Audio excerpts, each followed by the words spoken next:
educational. We're gonna have some special guests. Very, very well. Thank you, Camille. And as we have you still, just please go ahead and give us the roll call for this afternoon's meeting, April 5th.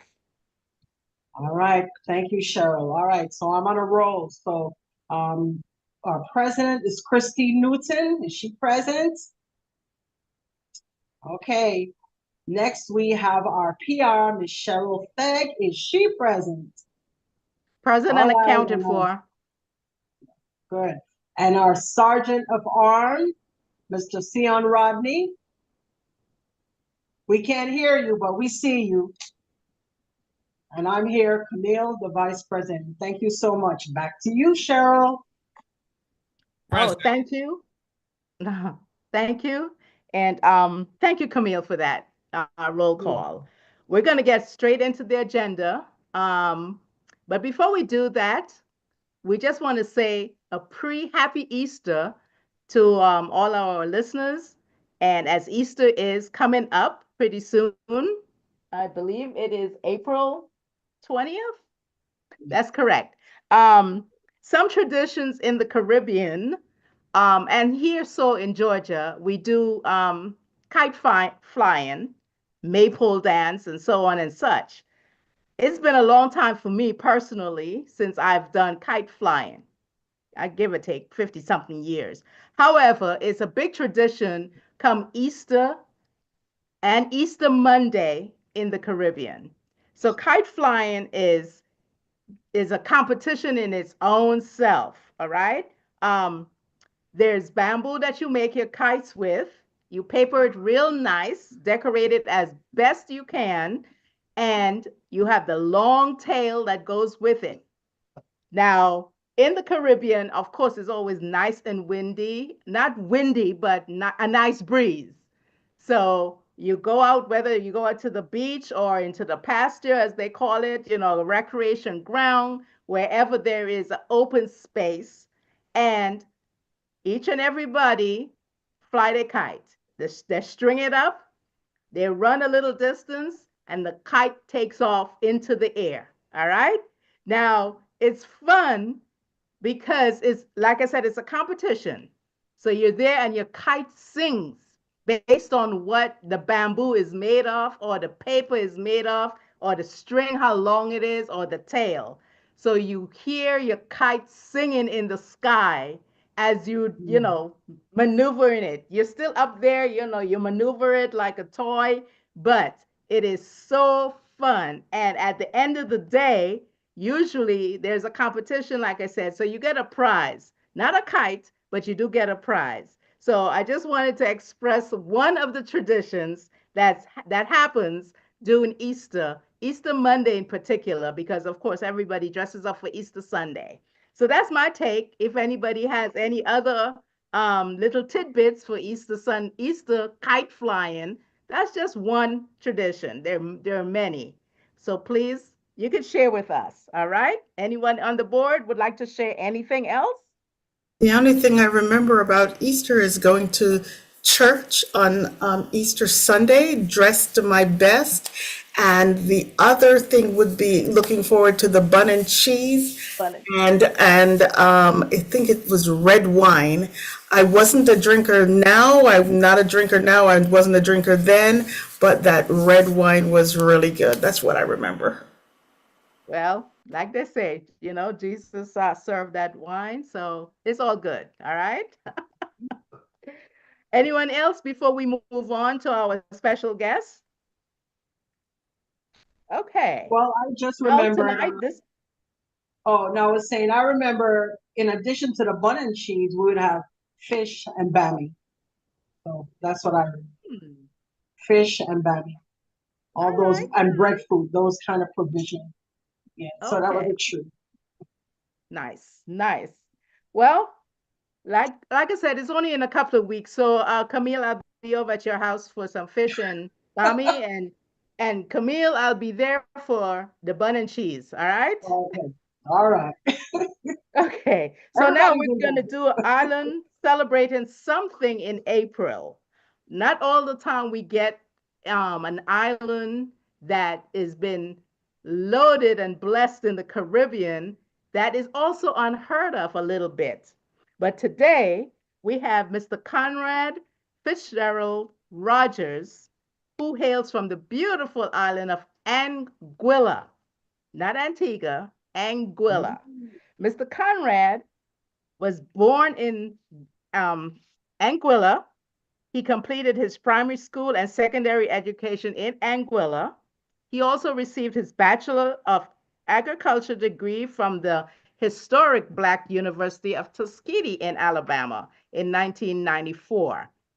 Before migrating to the U.S. in 1989, Conrad worked as a primary school teacher and was an outgoing batsman, if you know what that is, for Anguilla's national under-19 cricket team from 1983 to 1985, and his village team until 1989. After being away from the sport of cricket for over 25 years, in 2016, he discovered that cricket was growing in Georgia. I discovered it at the same time. He joined the team and played in the Georgia Supreme Cricket League from 2016 to 2018. He became a certified cricket umpire in 2019 and a level 1 cricket coach in 2023. As the executive member of Johns Creek Cricket Association, responsible for school cricket, Conrad began organizing high school cricket in the area from 2020 to present. He also served as the PRO, vice president, and now president of the Georgia Cricket Umpires Association. In addition to his professional work and his involvement in cricket in Georgia, Conrad still makes time to be involved in the life of his beloved Anguilla. From 2011 to 2015, he served as the chief of staff of the longest running radio talk show in Anguilla, entitled The Mayor Show.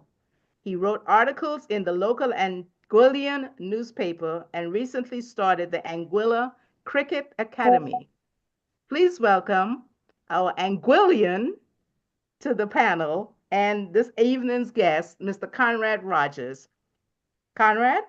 Yeah, thank you very much, Cheryl, and to the other members of the Caribbean Association of Georgia, and thanks for extending the invitation to me. Every time I get an opportunity to be among fellow West Indians, it's always a good time. So Cheryl asked me if I was going to speak on Anguilla's independence. So Anguilla is probably the only country that I know of who isn't independent currently, but have declared its independence on 2 occasions. We're going to talk a little bit about that. I've prepared a presentation, Cheryl. I don't know if I can share it. If you give me the opportunity to share my screen, I can do so. Just let me know. Yes, that's okay. Christine, do you have to control anything? You go right ahead, Conrad. Let me see.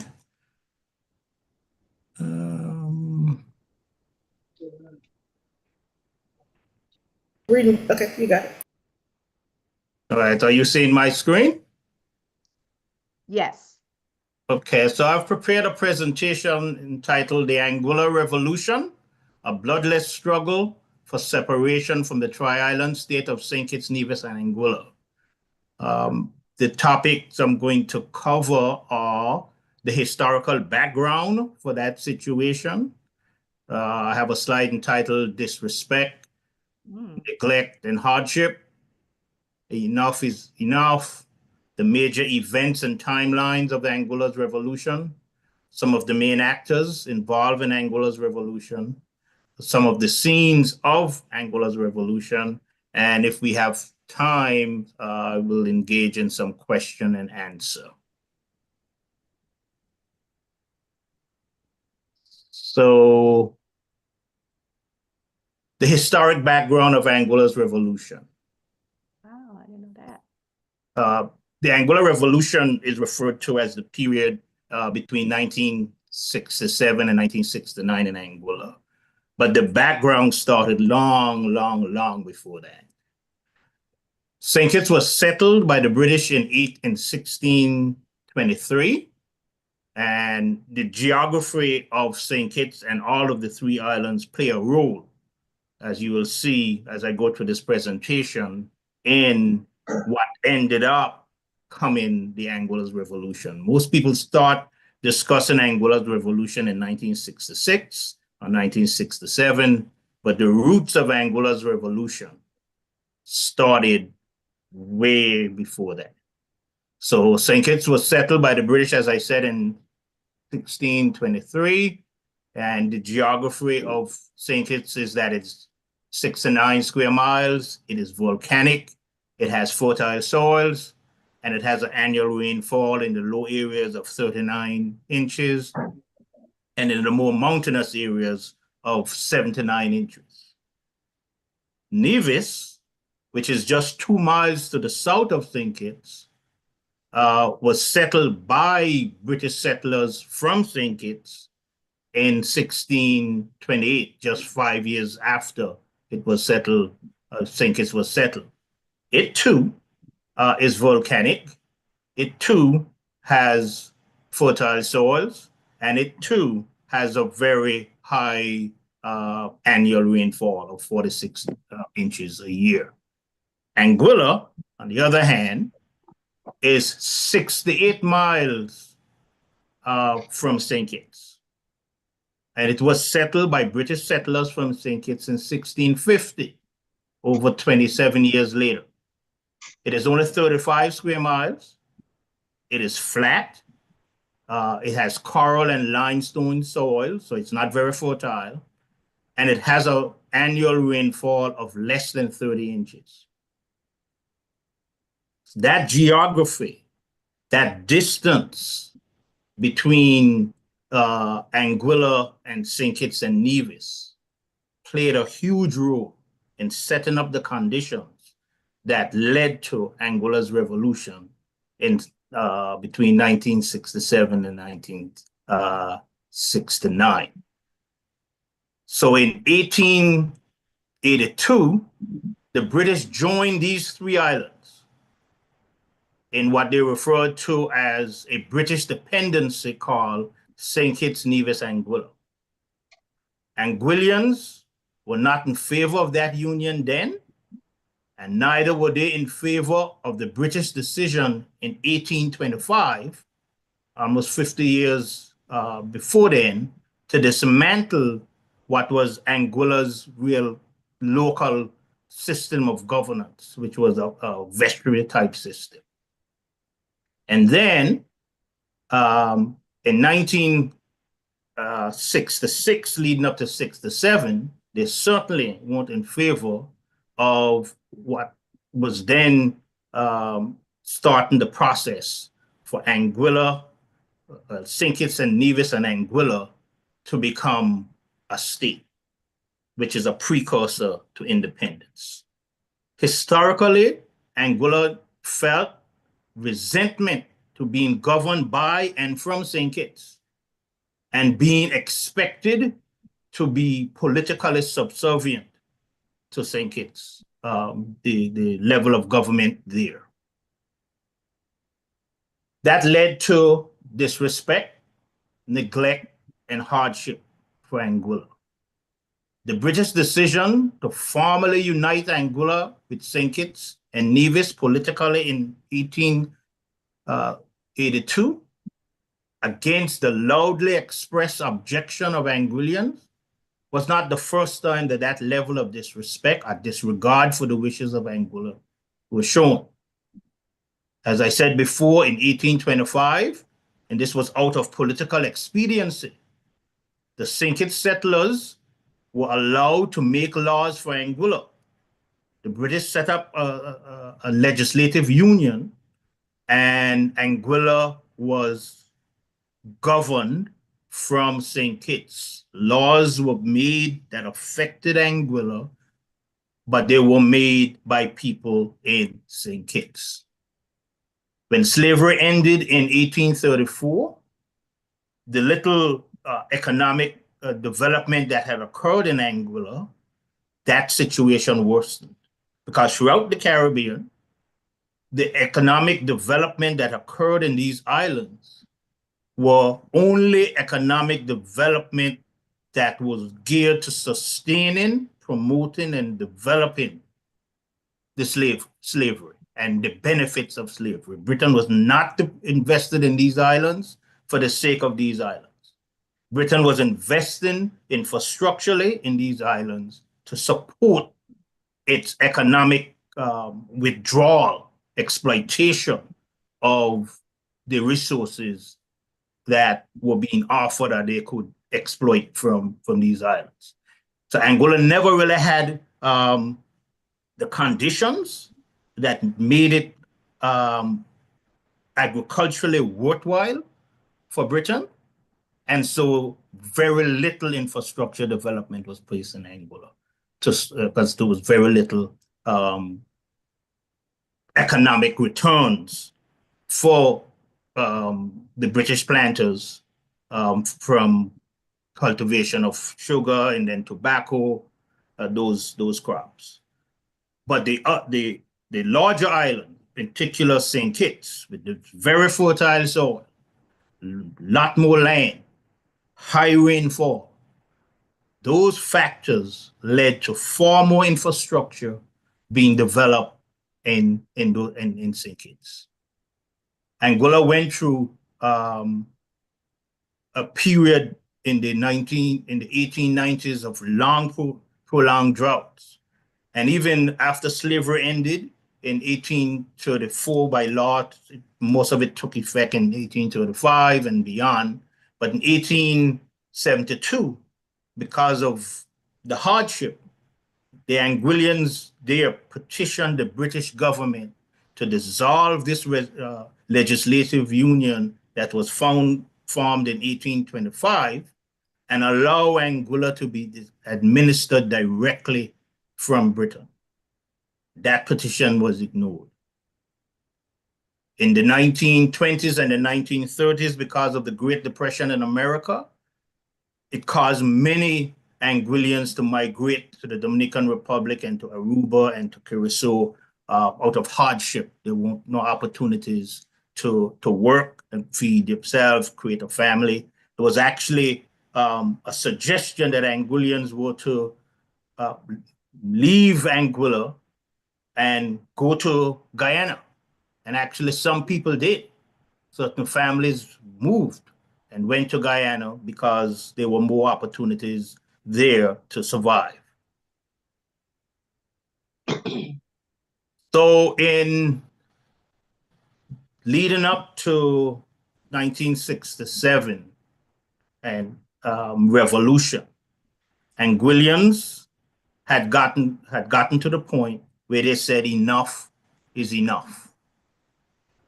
Prior to the real starting point of the revolution, and I'll go into a timeline later, there were some activities, some behaviors, some levels of disregard for Anguilla, at least that's how the Anguillians felt, that occurred. In 1960, there was one of the most devastating hurricanes to hit Anguilla at that time. The place was basically leveled. All of the wooden houses were destroyed. And Anguilla had a telephone emergency system. When the central government came to observe Anguilla's situation and to attempt to assist, the very thing that helped Anguillians survive and get the word out, there was an emergency telephone system in Anguilla. The central government took it back to St. Kitts. The very thing that helped them survive, they took it. Anguilla is a group of seafaring people. We had boats, we still have boats. And Anguilla did not have a pier or wharf. They were begging the British for a pier or wharf for years. They eventually, through a gift, from Canada got up here, and the central government took that money and built that pier in St. Kitts. There was no infrastructure in Anguilla. Anguilla didn't have any electricity, very few paved roads, no reliable water supply, did not have any real power in the St. Kitts Nevis Anguilla legislature. The legislature had consisted of 9 seats at the time. 6 of those were for St. Kitts, 2 were for Nevis, and 1 was for Anguilla. So there was no way that Anguillians could get anything that they want through that legislature. Bratcher threatened, that was the leader of the government at the time, threatened to turn Anguilla into a desert. He threatened to do so because there was an election in 1966. He won, but his candidate in Anguilla lost.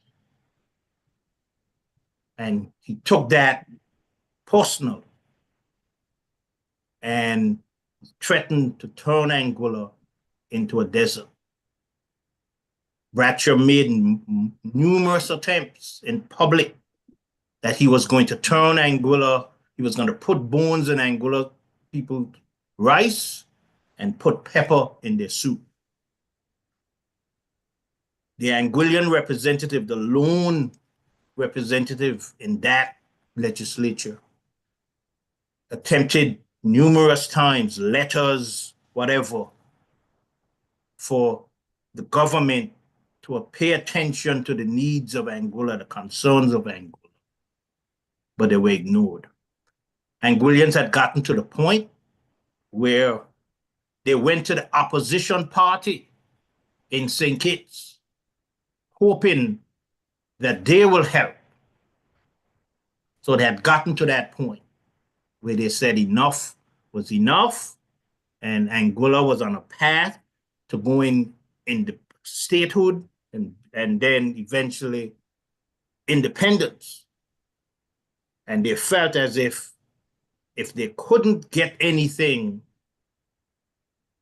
from the central government when Britain was still overseeing all three islands, it was only going to get worse. So it's kind of a situation where one sibling is taking advantage of another, but the parents are present so they could assist. When they get away from the parents, if one sibling is taking advantage of the other, now they are helpless. So that was the circumstance. Here are some of the major events and the timelines associated with Anguilla's revolution. Can I ask a question before you move on? Yes, certainly. What kind of leadership now exists in Anguilla? So Anguilla has full internal legislative representation. Anguilla is one of the 5 British overseas territories in the Caribbean. Montserrat is another, Turks and Caicos, Cayman Islands, the British Virgin Islands. So Anguilla enjoys that same political arrangement. Now, it wasn't always the case. Britain was prepared to allow Anguilla to go independent as part of St. Kitts Nevis Anguilla. And Anguillians felt that that was not in their best interest. I hope that answers your question. It does, thank you. Okay. So, as I said, the St. Kitts Nevis Anguilla had a constitutional conference that occurred in May 1966. That basically paved the way for statehood. Anguilla lone representative was there. His assessment of of the conversation and the purpose and what was discussed were proposals that were to be taken back to the respective islands to share with the people and to determine whether those were suitable conditions under which to enter into a statehood arrangement. So that happened in May of '66. By June of '66, a couple of weeks after that, the Anguillan representative, his name was Peter Adams, started petitioning the British government to officially discuss about a direct administration between Angola and the British government, which is what we have today. Those requests were at one point not even responded to. There was second attempts, again weren't responded to. And statehood was scheduled for February the 27th, the official statehood. And leading up to that ceremony, there was this idea of having a statehood queen show. Each island was to do their own, and that will determine who would represent that island into the final queen show to crown Miss Statehood. So on February the 4th, 1967, that queen show was scheduled for Anguilla. The people of Anguilla, the leaders of Anguilla at the time, those who were agitating separation, felt as if they were to sit by and allow this event to occur, it will signal that they are okay with it. If Angola was to have a Miss Statehood contestant, then it would not appear as if Angola was against statehood in the first place. And so they disrupted it. There was the event was scheduled to be in the Lone High School auditorium. Again, Angola did not have electricity, so it was powered by a generator. And the generator, the leaders basically cut the cable of the power from the generator into the auditorium, send it into darkness. So that disrupted the Queen Show.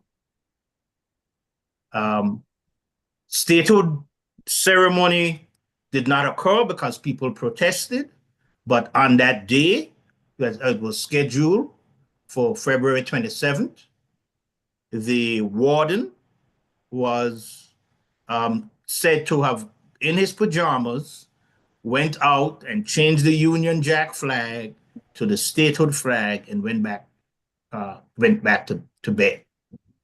So he basically carried out the ceremony to change Angola's political affiliation, basically to commemorate the official proceedings of Angola being part of statehood, a part of the state of St. Kitts, Nevis, and Angola. That was seen by the leaders. Again, if the statehood flag was flying over Angola, then it would signify that Angola was indeed in favor of and part of the state of St. Kitts, Nevis, and Angola. The flag was flown at what they refer to as Government House, Lansom.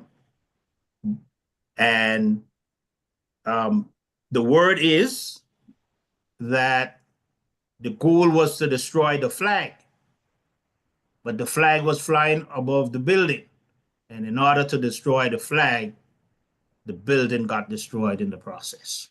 So the building was burnt down. Today, I'll speak to that at the end, but today, that site is, and it was recently developed to Angola's Cultural Center. You might hear the Lansom Bowl Cultural Center in Anguilla. That's the same site where this building occurred. Conrad, Mm-hmm. time, could I give you 2 more minutes? Certainly. All right.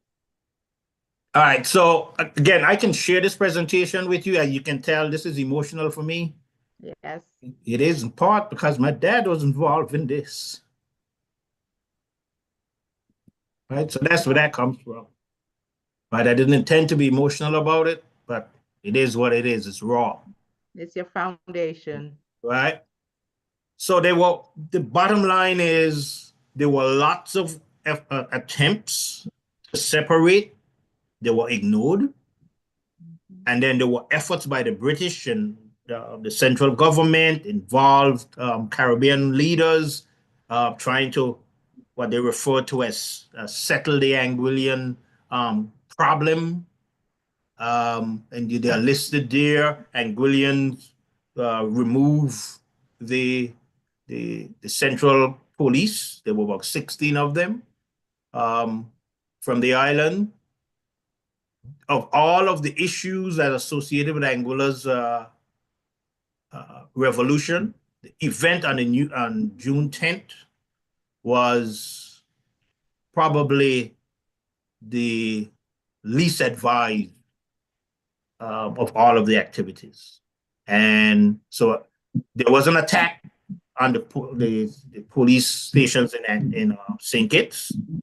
In part, the word is the opposition party saw that as an opportunity to get in power in St. Kitts and use the Anguilla situation to aid that.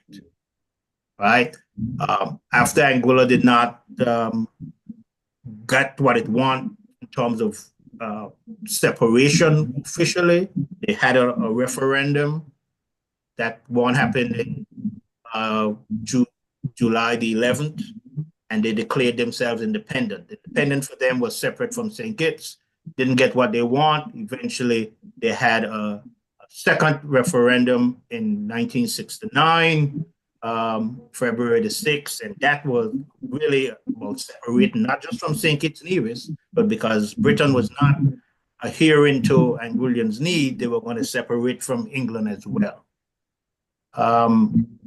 And you can see the other dates. Anguilla officially became separated from St. Kitts and Nevis on the 19th of December 1980.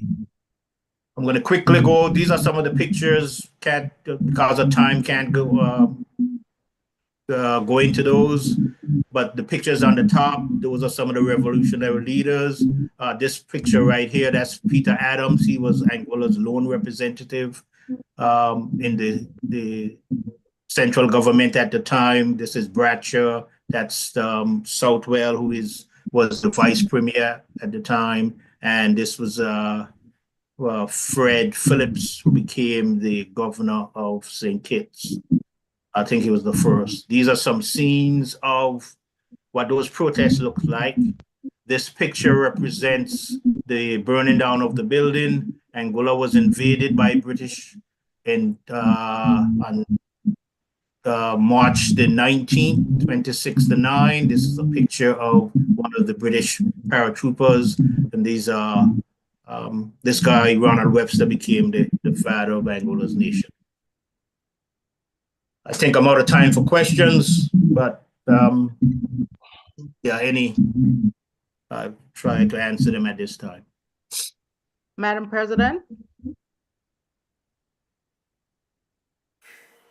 Oh, that was so interesting. Gosh, it's I guess one of my questions has always been, and since Anguilla, and I listened to what you said, but I didn't quite understand something.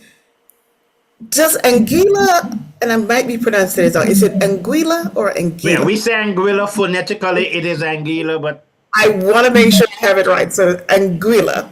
Mhm. So they actually have their independence, right? No, we are a British dependent territory. Independence for us was separation from St. Kitts Nevis Okay. first.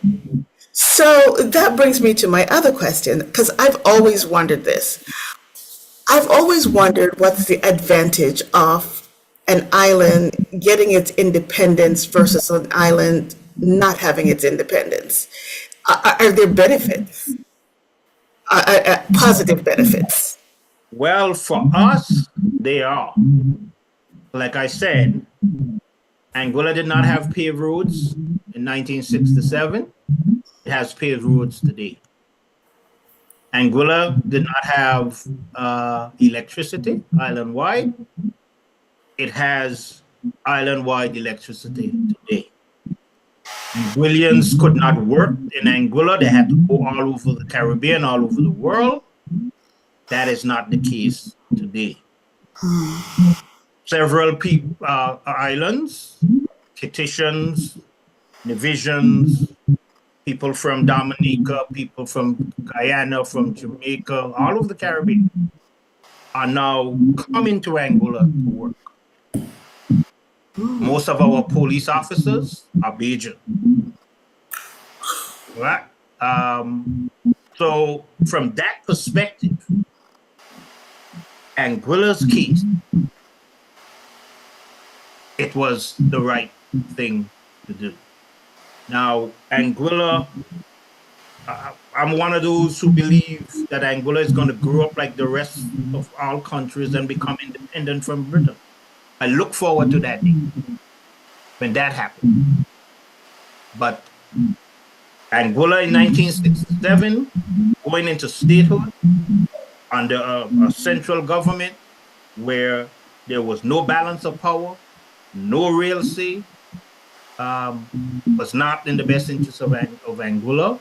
And not only just Angola, Nevis went through the same thing. They went independent with St. Kitts. And 10 years later, they had a referendum trying to separate because they could not get local government. And then in 98, it came to a real head. And they eventually got local government representation. But the constitution of the time and the whole attitude of how those islands were set up,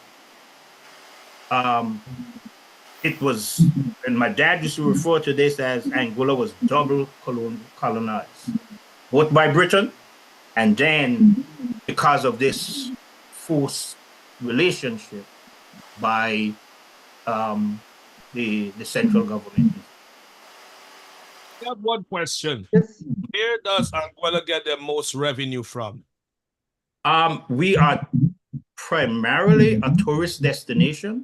So we have a lot of foreign investment in Angola, mainly American developers.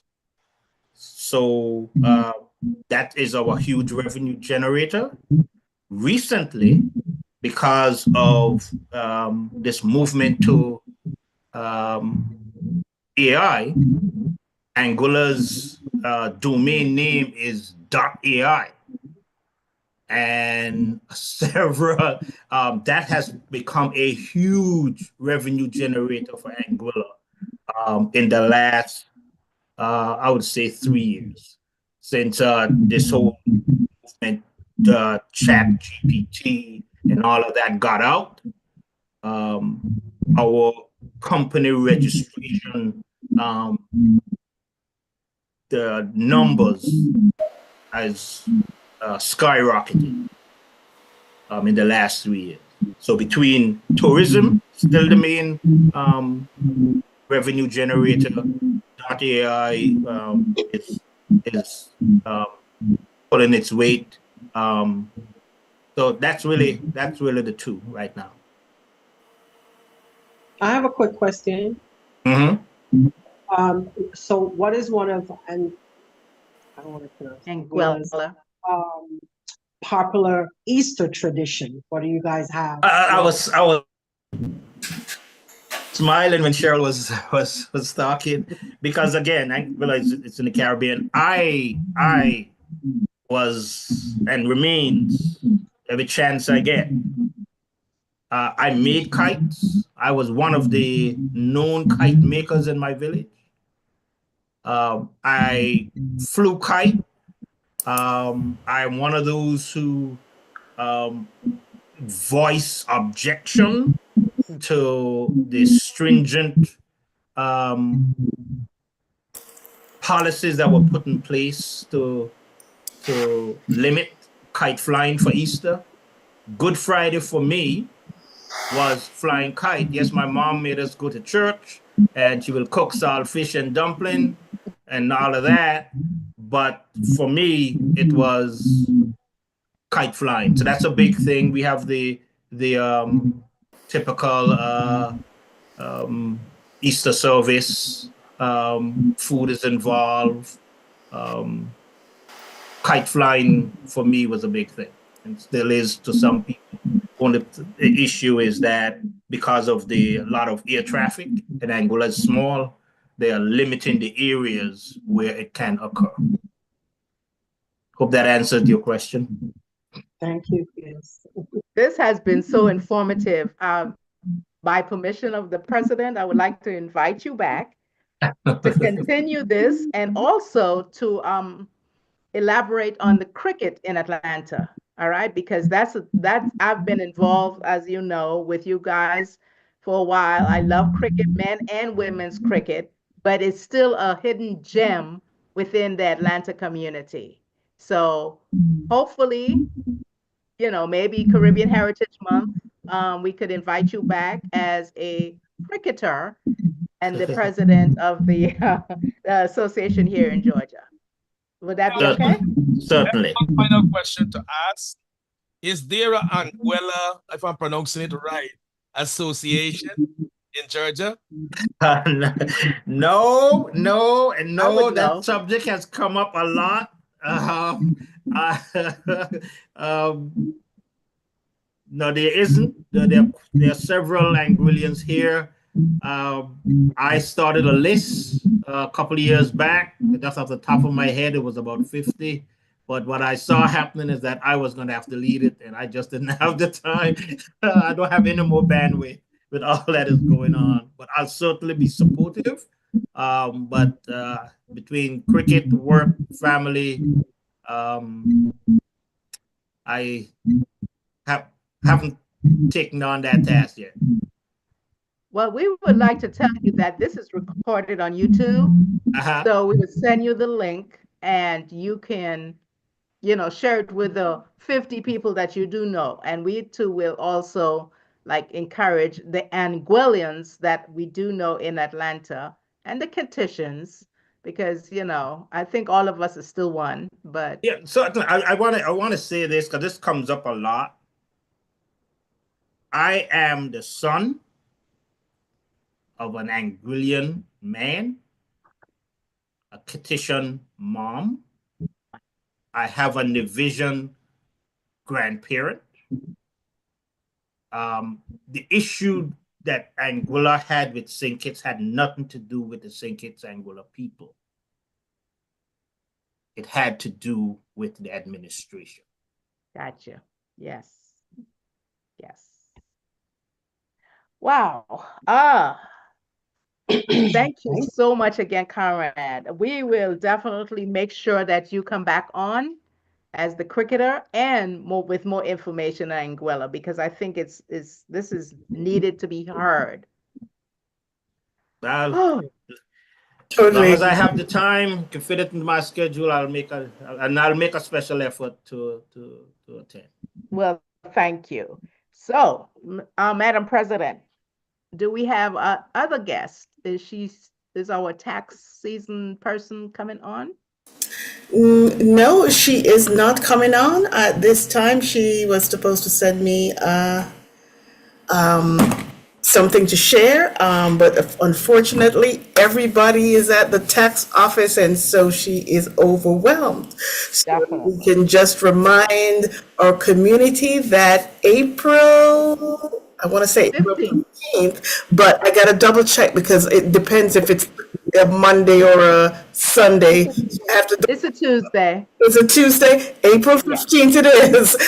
It's a tax deadline, so if you have not filed your taxes, get to someone that can take care of it for you or do it online. I think it's irs.gov. Yes, it is.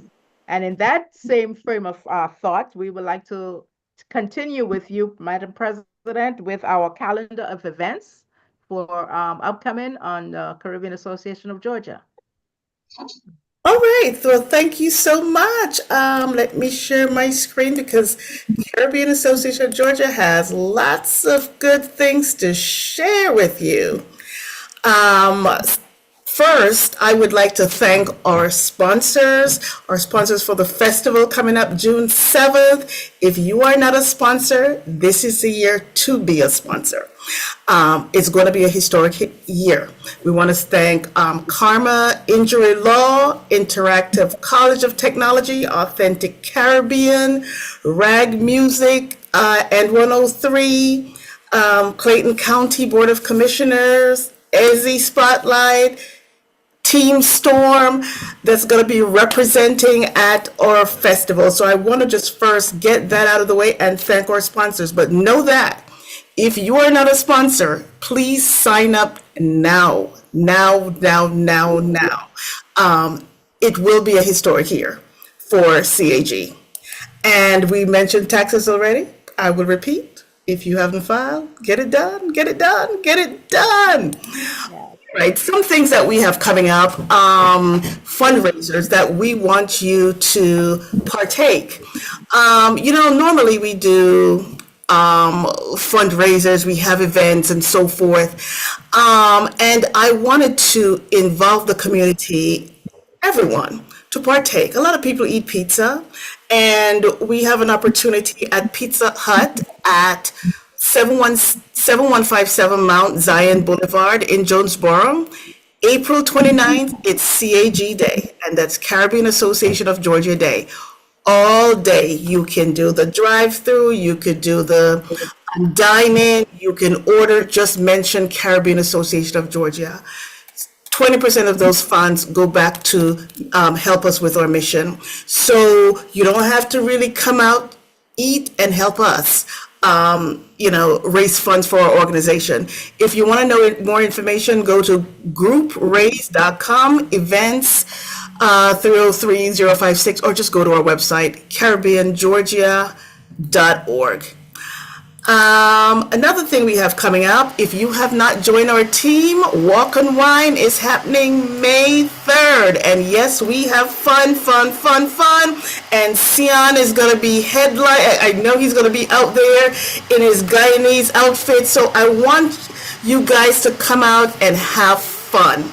The sun is coming out. It's health and wellness. One of our mission is health and wellness. Go to inclusivefitness.com, sign up on our team. Our team name is Caribbean Association of Georgia. We will be out there in full gear. Come and have a great time. I guarantee you it'll be life-changing for you. So sign up now and join our team. One of the other things we have coming up is Fashion Affair presents Enchanted. That's May 31st, 2025, and that's in partnership with Caribbean Association of Georgia. We will be featuring Miss Universe Jamaica, Miss Nigeria, and a whole lot of fashion from the Caribbean. This is going to be benefiting Caribbean Association of Georgia, in addition to a school that teaches individuals, young ladies, to sew. So it's a really great event. We usually have it, we stopped having this event right around COVID time, and we're bringing it back because the people wanted it. So if you want an experience, don't think of it as a fashion show, think of it as an experience. Get your tickets now. You can go on our website at caribbeangeorgia.org or afashionaffair.org for your tickets. You can come as a group. Bring the fellas out. A lot of people ask me, well, how do you dress to come out to this show? Be spectacular. The Caribbean people show out and just show out. Fashion at its finest. The chairwoman, Dr. Alika Anderson, in partnership with CAG, we present our Caribbean Cultural Festival June 7th. If you are going to be a vendor, please sign up now. Do not wait till the last minute. If you have things that you know the community want to see, want to showcase what you have, this is the opportunity for you. This year, again, will be historic. And we have the first woman commissioner of Clayton County. We have the first Black woman of Clayton County in partnership with us. And it's going to be a great year. We have representation from Grenada, Cuba, just all the islands represented. It's going to be a Caribbean experience. So tell your mama, tell your friends, tell everybody, just come out to have a good time. Did I say it was going to be free? Yes, it's going to be a free event. And that's all I have for right now. For more information, guys, go to CaribbeanGeorgia.org. You can go to Facebook. Our Facebook is Caribbean Georgia. Facebook, just look at the Caribbean Association of Georgia, and you'll find it. We are on TikTok, Caribbean Association of Georgia, and we are also on Instagram. We're everywhere. So come out, represent your island, man. Represent. Thank you so much. Back to you, Cheryl.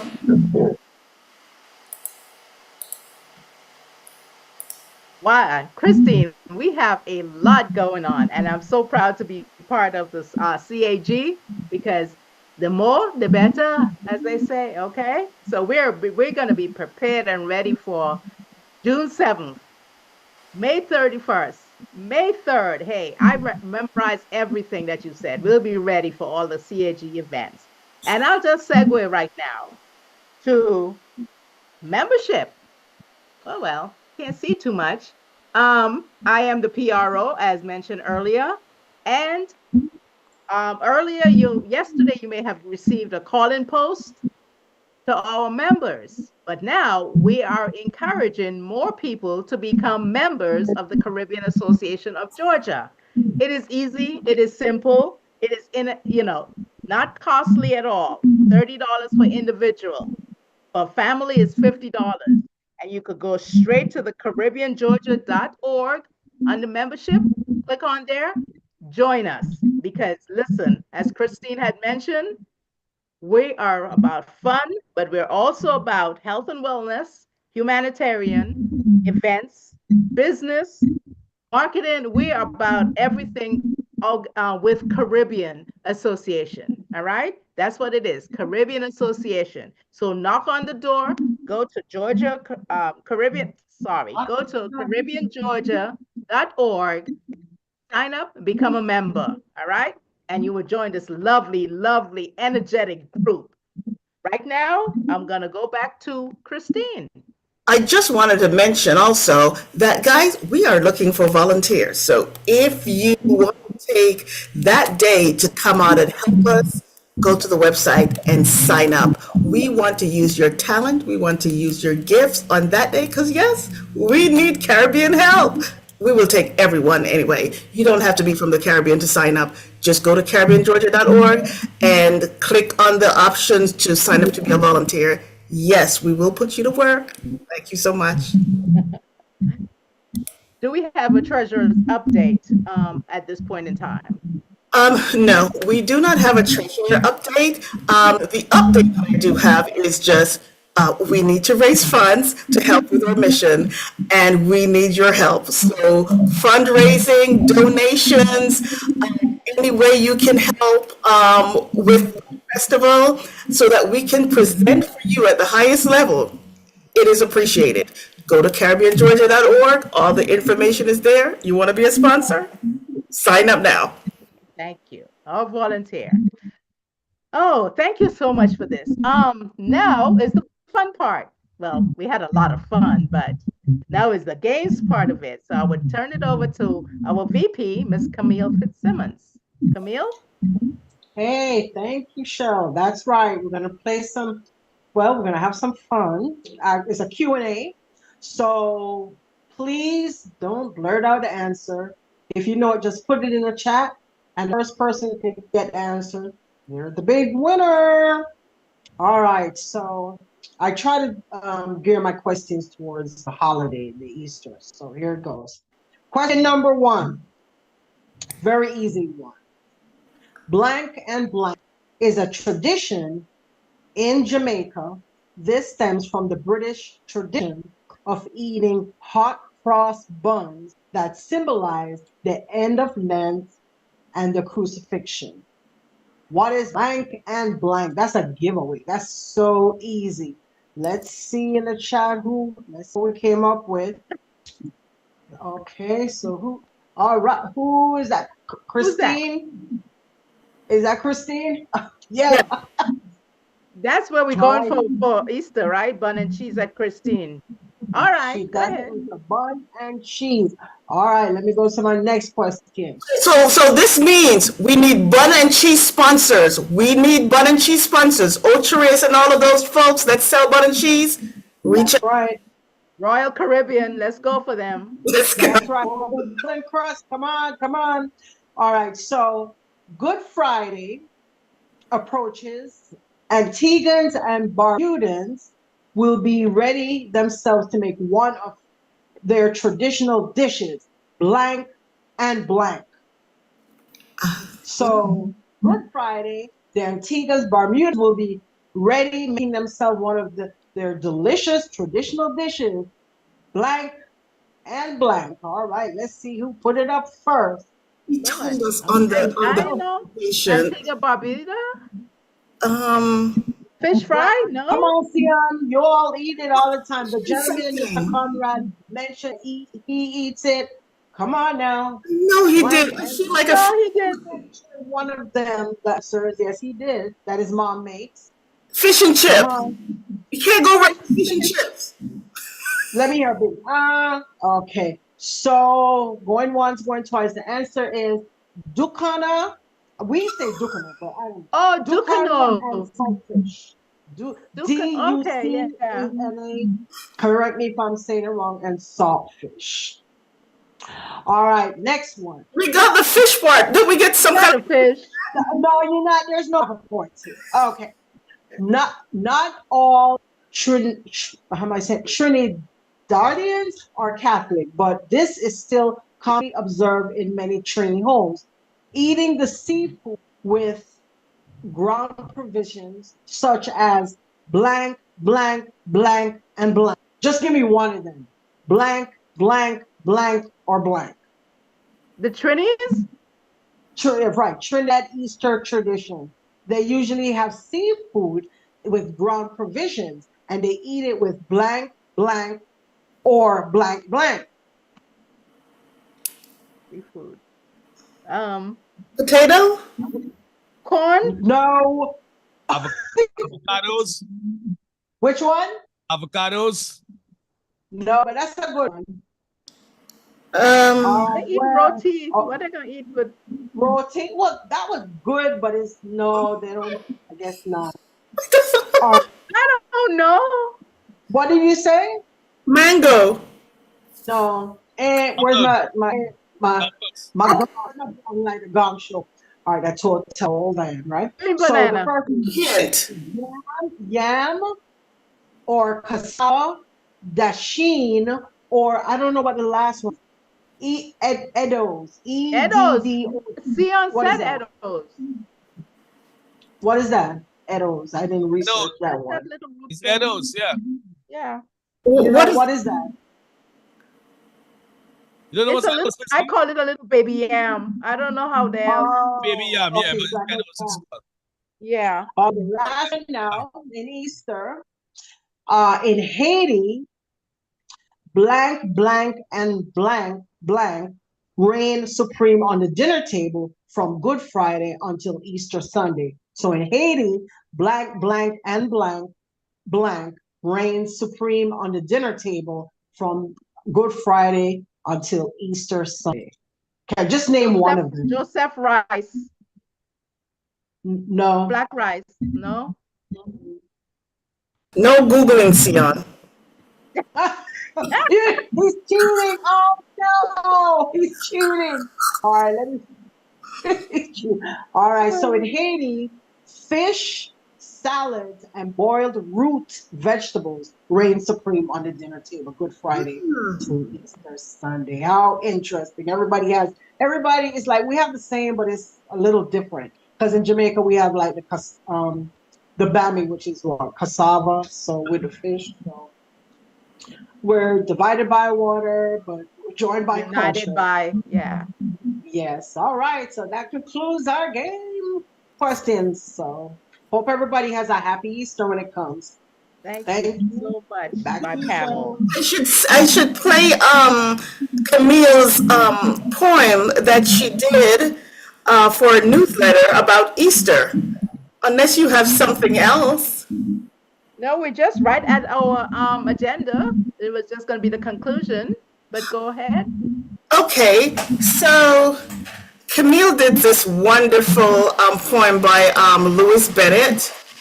But while I'm looking for it, one thing I forgot to mention, there is in the newsletter, there is information about a film that we just recently screened. It's called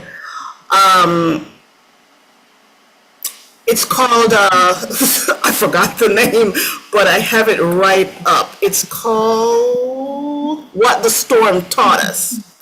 It's a really good piece of documentary that illustrates the experience of recovery in the islands and how difficult it is to get certain things for recovery. All the Caribbean islands should watch this because it's a really like a learning experience of recovery and different things that has to be done. And like if the island is like for the Virgin Islands, school being rebuilt, it's a very interesting documentary. So look up that documentary. It's by a Virgin Island filmmaker. It's called What the Storm Taught Us. And it's really eye-opening, and a lot could be learned from it. So with that, let me play Camille's Bun and Cheese. One moment. Louise Bennett Coley. Them boy that Jeremy Smatty, a mocker and a tease. Them a kill themselves with laugh and a call her bun and cheese. Them say from Good Friday morning, our jawbone no get no ease. Morning, noon and night, bedtime. Yam, bun and cheese. For breakfast, lunch and dinner, she got so bun and cheese. She can't go to church. She have to have her bun and cheese. Moving pictures, if you please, everywhere. She go a bun and cheese. She no count saltfish and ackee. Cut her yai, pan rice and peas. Much less pig steel, oxtail. Rice nowadays. Hear me. Put me pot pan fire. When me got me bun and cheese. Easter time, go come and go. Days and months and breeze. But as long as Matty live them boy, go on call her. Hey, bun and cheese. Bun and cheese. Oh, that is good. Camille, that is awesome. I want a bun and cheese starting now. All right. See, are you Well. coming for bun and cheese? Yeah, man. Put my name on the list. There, But wait a minute. What do they have in Guyana for Easter? What's their Hot cross tradition? bun. Hot cross buns. Oh, No, okay. lady, run. The rain is coming down. 1 a penny, 2 a penny, hot cross Hot bun. cross bun. Oh, okay. Got it. We learned something. Don't ask me about Grenada. I don't know, but hey, I'll find out. You don't know? No, I know Guyana, but I don't know Grenada. So, Oh my gosh, I can't believe it. Oh, well, it is right at 6:09, and we are getting ready to conclude our monthly general meeting for the Caribbean Association of Georgia. And we asked Sion to close us out. all right. Thank everyone to come to our great, the best Caribbean Association organization in Atlanta, Georgia. You are not a member, you are encouraged to be a part of this great team. I'm distracted by our Madam President here due today. That tell me she had a great check come her way. Nevertheless, we have our president, who is Madam Christian Newton. Our vice president is Camille Fitzsimmons. Our PR is Cheryl Tagg. Our treasurer is Garfield, and I'm your sergeant at arms. With that being said, we want to thank you for showing up to the show out today. It's 6:10 p.m. I'd like someone to move that is motivated. I second.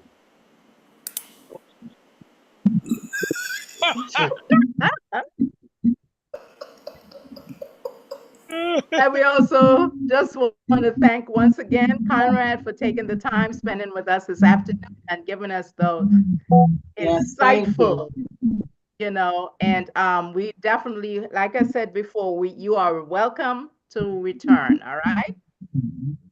So this meeting is now adjourned at 6:11. Meeting is called to. Thank you. Good evening, everyone.